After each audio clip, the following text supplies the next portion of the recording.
We'll be taking up the bill that has come over from the House. It is principally focused on making sure that folks can get coronavirus tests for free, that people who have to stay home get sick leave, that folks who lose their jobs get access to unemployment insurance. We will also be taking up another bill after this one to look at some emergency support for travel, for hospitality, for small business.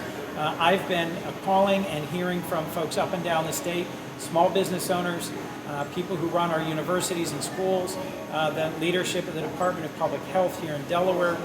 What I think is most important is that we stay calm, we follow the advice of the CDC and our Department of Public Health, that we practice good hygiene and social distancing, and that we provide the resources we have to and that we can to support working families in need. When you think about this, I mean, you live here, we're your neighbors, you're our neighbors. Yep. How concerned are you for your own family and just the state? What are you telling your wife?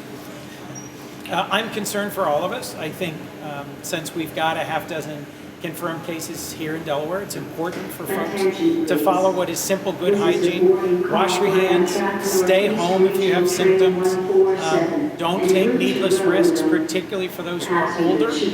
So we aren't visiting, although we've got our kids home from college, we're not going to visit either Annie's parents or my parents, short-term or long-term. And I think it's an important message that folks who are older, who are above 65, avoid social contact as much as possible. And for those who are their family and neighbors and loved ones, check in and make sure they've got the medication, the food, the support resources they need.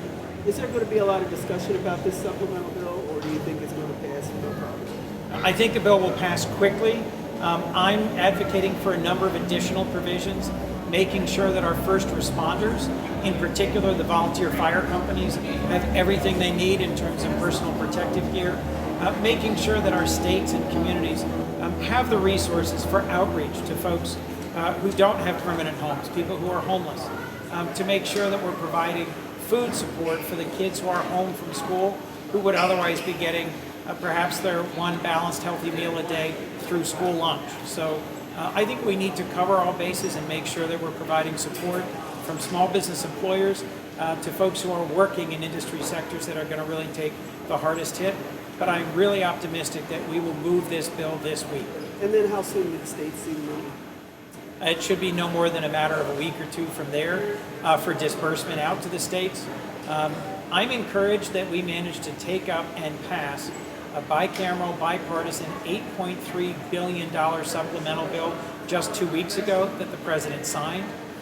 One of our real challenges has been differences of opinion between state and federal elected officials. It seems to me this is the time for all of us to show that we can work well together and deliver the results that our communities need.